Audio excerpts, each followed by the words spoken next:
Make sure the camera can really see it. Yeah, let them know. He is risen. Yep. Wow. It's, They can't hear you. You don't have the mic in your hand. Jesus dunking a basketball. Pretty cool. Exactly. And do you feel like this aligns with how you see Jesus? Yeah, I would say. A little yes, a little I would no. say he was a fun person with his disciples. Yeah, I like to think Jesus would have fun. I like to think Jesus would laugh. I think so too. I like that scene in The Chosen where he's at the wedding and he's dancing. Yeah. And he gets other people to dance. That's the Jesus I picture, you know? Yeah, he's got joy. He He's got has the a good joy, time. joy down in his heart. Where? Down in his heart today. Yeah. And that's the Jesus you've got pictured on your shirt. It is. Yeah, what a good choice for today. Well, hey, welcome back to the Impact Students podcast. We're here with a special episode with Tevin Yep, we're your hosts, Abby. and Julia. And we're excited to have you here today, Tev. Yeah, you're getting into this is our second episode with you for this season, so we are getting into a deeper topic that you've chosen. We're going to be talking to you about what it is like to live as a Christian student, specifically taking it from the angle of someone who's homeschooled and someone who is an athlete, which is you, both of those things, and what you do in a regular life. But before we really get into all the meat and potatoes, we thought we would kick it off with a little game for you. We're going to test you here. And maybe we'll test Abby too, because I don't know if you know the answers Oh my goodness. to these. No. We're going to be playing Guess the Stat. And so if you don't know this game, and if you don't know this game, we are going to give Tevin, and also kind of Abby, two different statistics. And you're going to have to tell us which one you think is the higher statistic. Like which number you think would be higher. And if you're correct, congrats, you got a point. That's awesome. It's great for you. I'll try not to let you down, Tev. Okay, here we go. Our first one is, which one is higher, average teen daily screen time or average teen daily hours of sleep? This is the only one I remember Christian answering, so I know the answer. I won't say. You could do this. I mean, honestly, I hear that some people don't get enough sleep and they stay up late, so I'm going to have to go with screen time. It is screen time. Not by as much as you would think, though. From what I could tell from my research I did, average teen daily screen time is 7.5 to 8.5 hours, and hours of sleep is 7 to 7.5. So it's not a huge jump away. Okay, calories in a large fast food milkshake or number of verses in the book of Psalms. Number of verses. Calories. It's the number of verses. Oh. Good job, Tev. The book of Psalms, 150 chapters. It's the longest book in the Bible. I just feel like there's like a lot of hidden calories and stuff like that. You know, you never know. The largest and highest one I could find was a large Sonic Sunday milkshake at around 1,700 calories. Which is a lot. That is sick and twisted. Yeah. That's Crazy. I would love to meet the people who do that every day. And then That's my daily calorie count, man. yeah, right. Same. That's crazy. Isn't a We're grown going on man one the milkshake. average 2,000? Yeah. Yeah, 1,800 to 2,000. So you got like a stick of gum left. You water. You Lettuce. can have water. Just lettuce. You can have water and a stalk of celery. Have fun. Yeah. Okay, this one is number of times the average person checks their phone per day versus number of texts sent per day. Text. Is this like one person? Either way? Just one person, the average. Amount of times you check your phone. Check your phone. Yeah. Oh yeah, by a lot more too. They're saying it's 145 to 350 times per day, or about once every 3 to 5 minutes. Number of texts ranges around 40 to 70. Feels right. I feel like in the time of like flip phones and the Razors, the Yeah. Blackberries and stuff, Oh, I missed that. switch. I feel like switch those numbers. Yes. Oh yeah. My fingers were working when I had my little slide phone. Oh yeah, so fun. 5th grade. Telling Telling people everything they don't care about.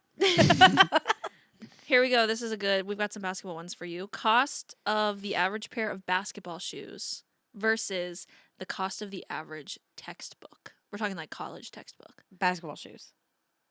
I don't know. My basketball shoes weren't too expensive, so I'll guess I'll go with textbook. Yeah, Tevin's right. It's textbook. Not by much either. Basketball shoes are still expensive, but a new college textbook, crazy expensive. Yes, that's true. The average teen attention span in minutes versus the average length of a sermon in Sermon. minutes. Sermon. Sermon. Hands down.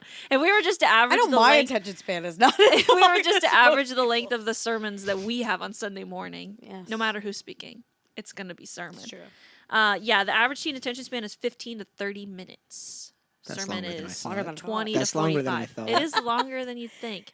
But that's Mine's why like the I length usually of a recommend TikTok. I'm 15 like a to 20. goldfish. It's probably going down over time. This Yeah. Instagram thing has 5 slides. That's kidding. too many. I'm Way making- too I'm many. Too many. I'm out. Number of NBA teams versus number of books in the New Testament. I don't know. I don't follow the NBA I much. don't I'll go. either, I'll go. obviously. I'll go books of the New Testament because I know it's 27. Yeah, I'm gonna say that as well. Wrong. because There's 30 NBA teams. Ah. Wah, wah. I'm really sorry to all the NBA players watching this that I just let down. Okay. Yeah, they're definitely watching. Michael okay, Jordan here is we an go. avid listener of our, of our LeBron. podcast. We're so sorry. Michael Jordan and Stephen Curry. We apologize. We are so sorry to you. my friends.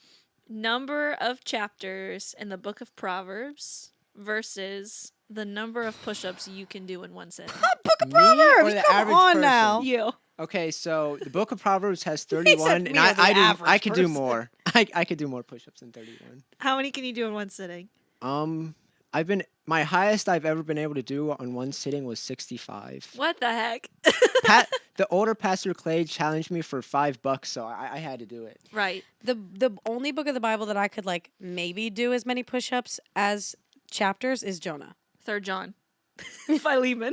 I'm doing like let me find the shortest chapters in the Bible. I usually Maybe, average about yes. 50, though. I do sets of 50. That's incredible. Good for you. Are you doing them like the knees ones or like the legit? I do normal push-ups. I don't. You can tell that's a military family. Y'all are committed. Yeah.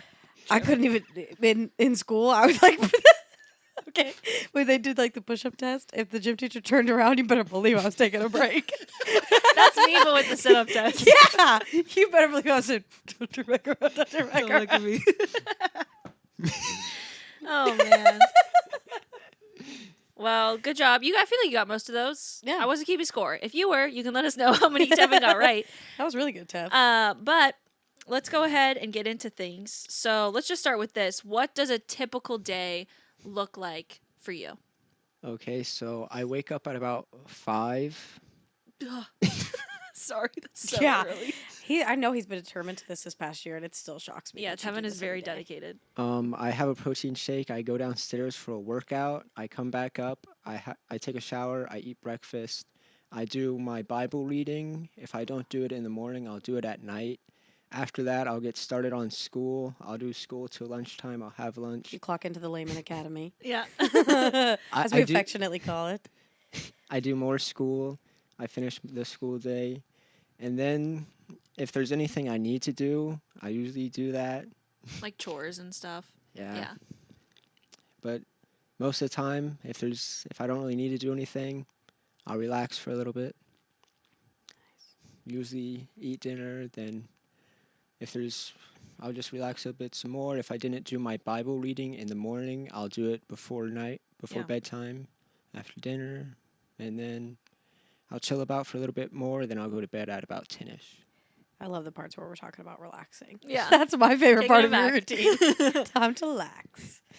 Wow, Tev. You really pack in a day. I'm impressed. It's a lot of things.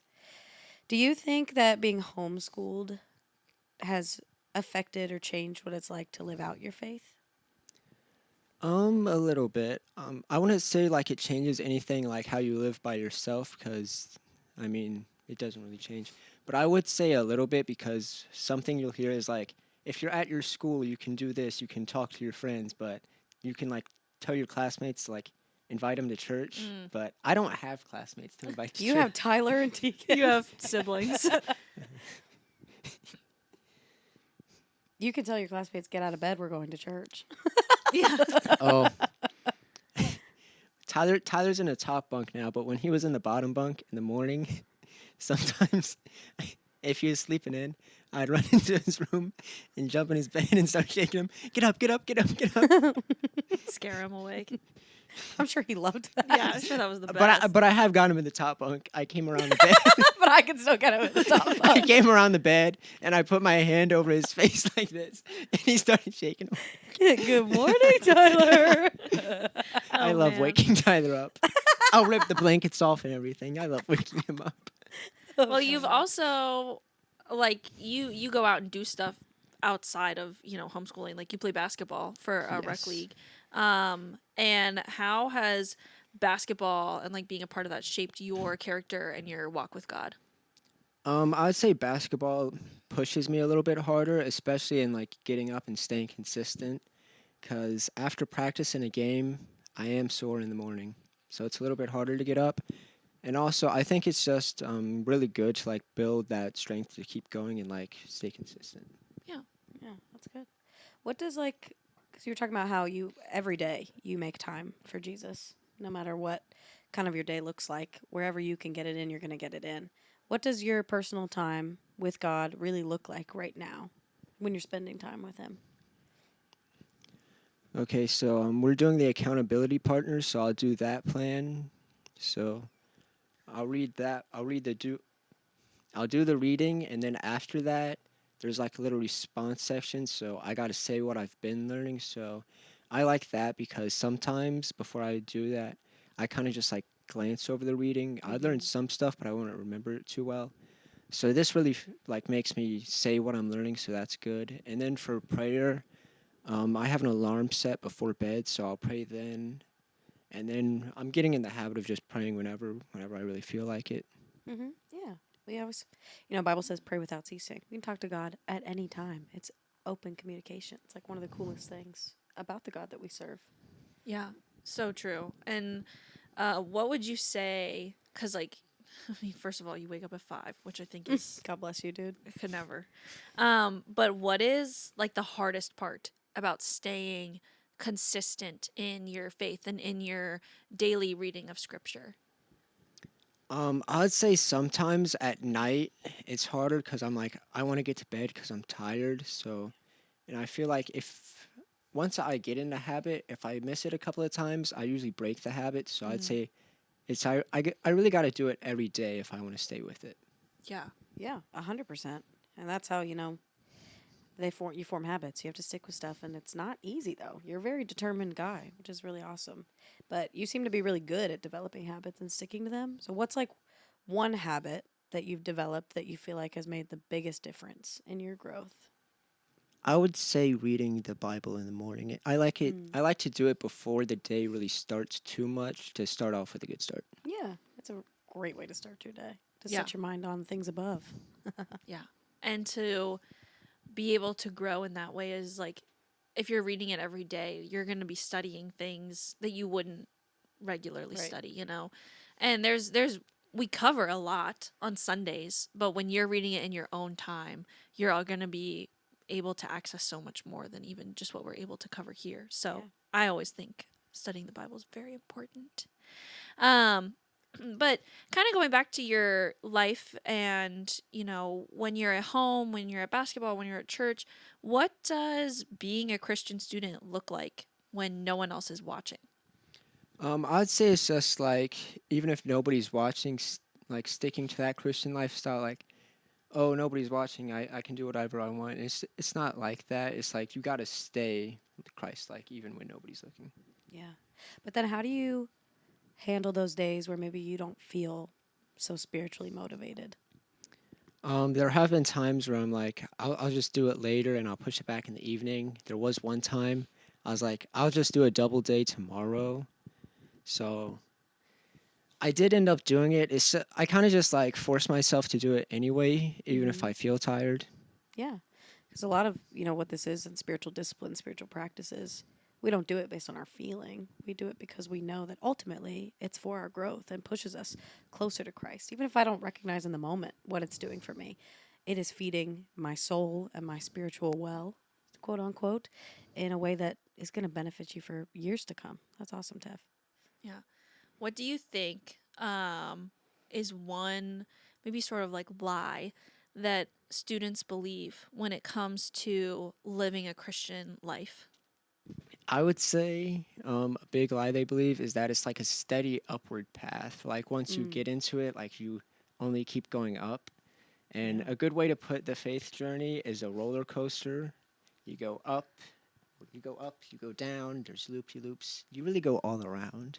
Ugh, I yeah. mean, it's not really a steady upward thing in your faith. It's like you go all around. You go all around. And that's so true. I love that is like one of the things that I really try to tell students because we want it to be that steady growth and we want to see like constant progress and it's like the same thing like when you start working out like you work out one day and you're like why did I not automatically like get abs by the next day those workout videos lied to me whatever Hmm. and it's the same thing when it comes to practicing and living out your faith and growing in your faith is like it's consistent. And sometimes there are going to be moments where you backslide, or there are going to be moments where, you know, you go through a loop and you feel like I just did all of that and I'm right back where I started. But the point is not like to give up. You know, the Right. point is not always like you're going to have abs the next day. The point is that I'm going to be consistent in what I'm doing and I'm going to see over time that, yeah, there is growth. Like I can Hmm. look back over a year and be like, wow, I'm different than I was last year, kind of a thing. Yeah. And sometimes it's like really hard along the way to find the balance, right? Mm. Between like my friendships and my relationships here and how am I being an influence and I'm also being a friend and I'm also doing all these different things, you know what I mean? And so, especially I feel like in this probably phase of your life with friends and like your peers, people that are around you because you're leading them but you're also still a friend. So, what does it look like for you currently, like how you've been living out your faith with your friends and balancing kind of I'm a leader and I'm your friend and I want to be an example to you too. I would say it's just like when I'm being friends with them that I can hang out with them, but if they start to do something that is wrong, I can always just be like, hey, we can't be doing that. So I say we can still be friends and correct each other. I think a big part of being friends is correcting each other. Oh yeah, Yeah. 100%. Holding each other accountable, and if you know true deep friendships, people that you really want in your inner circle will want to do that with you, want to press into that with you, because they're going to care more about your growth in Christ than their own comfort. You know. Yeah. And thinking about those moments where you have had to say, like, hey, no, I can't do that. Like, let's take a step back. Is there ever a moment where you had to stand firm on something that was maybe unpopular, but you were clinging to your faith and your convictions? Last year at camp, Julia orchestrated this huge game for us. Oh, Huge game. My team completely fell apart in that game. it was a really tough game. I felt It's really fine. bad. It's okay. We fell apart, so we kind of I mean, everybody was a little frustrated, but we kind of had to like push through because we were playing this game and we got to finish the game. So I mean, yeah, And having to keep them from arguing and from being even just like rude to each other. Hmm. yes. Yeah. And you were, I mean, you were the captain of your team. So, like, you also had to set the standard of, like, hey, this is not how we speak to each other, Right. even in these frustrating moments. Was anybody trying to cheat too, or even throughout the week? Did you notice that? There was one guy on our team. So the person at the back is the guide, but he can't speak. Oh, yeah. Ours, the guy asked me, Tevin, can I be our guy? I'm like, sure, whatever. Would not stop talking the whole game. The whole game. Completely cheated. Threw out that rule. Oh, I know what you're Everybody, talking about. I love every, him. Yeah. most of us, Shout out. a couple of us were like, you can't be talking. You gotta stop talking. But he That's wouldn't good. stop. Might be more popular to cheat. You were like, dog, we can't do that. Yeah. That's not right. And it's not like he was talking to really help us too much. He was just He's yapping. just talking to talk. talking. He wasn't giving us the answers. He was just talking with people. That's awesome. Well, Tev, we know that you've expressed in your last podcast too that you've got a call to ministry, which is awesome, and we're getting to watch you actively pursue it. We get to watch you preach, we get to watch how you serve and love people, and all of that's a part of it, you know. And I just kind of want to know how that calling and has affected your daily decisions right now.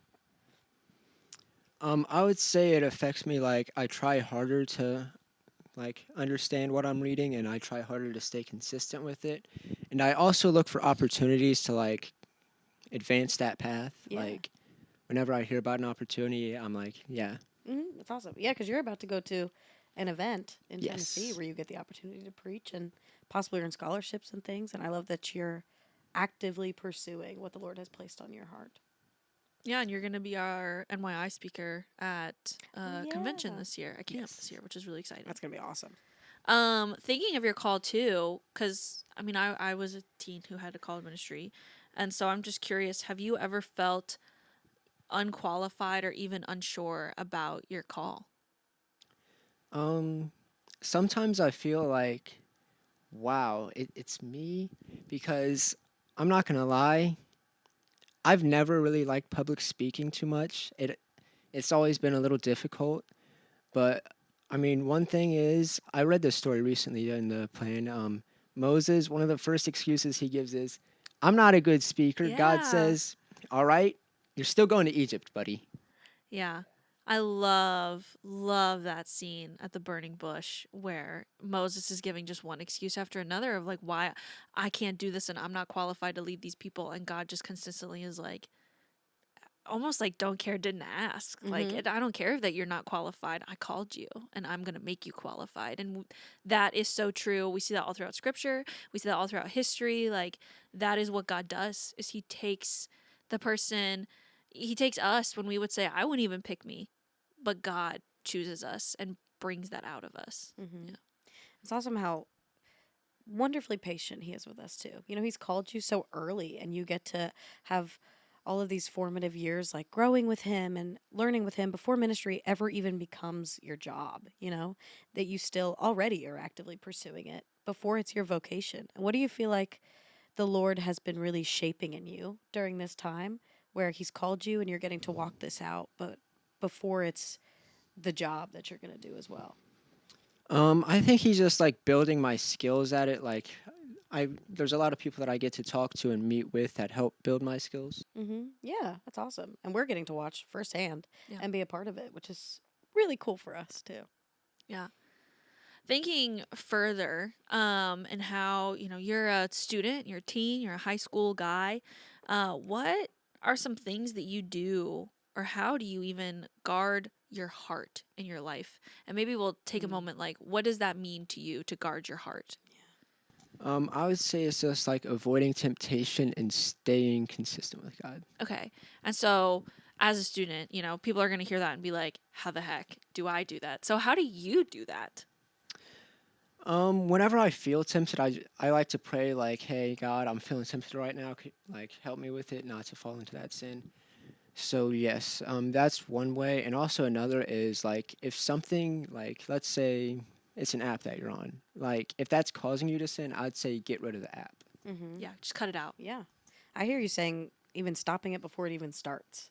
Like, I'm not even going to let it get there. I'm going to take it to Jesus before I know that this thing could trap me. And if I'm recognizing something, then I'm done with it because Jesus is more important to me than this thing that I want to fall into. And that's really good. A lot of like what you do, Tev, and how you pursue him, we see it a lot in your daily obedience and how you are good to recognize that if something is taking me away from him, even if it's small, I don't want to pursue that anymore. Do you feel like the daily obedience and the ways that you've been pursuing him day to day has been more impactful for you, maybe, or matters more than your big spiritual moments? Or how do you feel like they both play into your faith, maybe? I love big spiritual moments. I love camp so much. It's my favorite time of the year. Mm-hmm. But So much I fun. would say the daily obedience is a little bit more important because I would say camps are a good way to open your eyes to some things, and Yeah. it's a lot of wake up call for people. But I'd say it's the wake up call, and then the daily obedience is what we do after the wake up call. Yeah, you Yeah. have to keep it going. It can't just stay there, right? We can experience these moments of spiritual fire and like a lot of what happened for me for camp as a teen was like, I'm on fire for Jesus. And then I'd go home and be like, well, I got homework though. Yeah, fizzles out. But if we continue to pursue it, you know, that's where it starts, but it doesn't stop there. So I love that you're saying that. We have to keep pursuing it every day. Yeah, I'm hearing so much about consistency Mm-hmm. throughout what you're sharing, that your faith and that the daily life of a student trying to be like a good Christian, trying to walk with God, Yeah. is consistency. If there's just one thing that you would hope, like a major takeaway, that you would hope someone watching, someone listening is getting out of this, what would you want it to be? I would say it's just like I'd say it's the little moments in your day, like reading your Bible for that, however long, however many chapters, or that little prayer you do.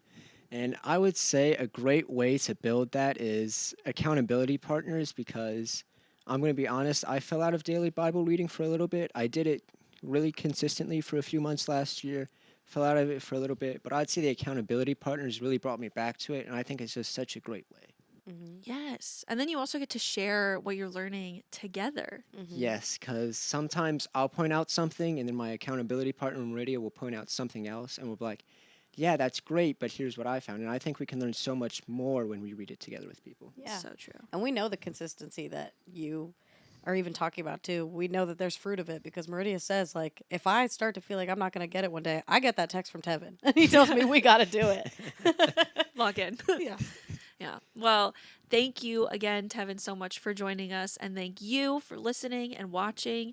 And if you are looking for a way to be more consistent in your life, if you're looking for that practice, then take Tevin's advice. Find someone or find someone's to do it with you. Find someone else to read scripture with you that you can share what you're finding, that you can hold each other accountable, and let your faith grow as you walk this daily life with God. But again, thank you so much for tuning in. We can't wait to see you again next week. Bye.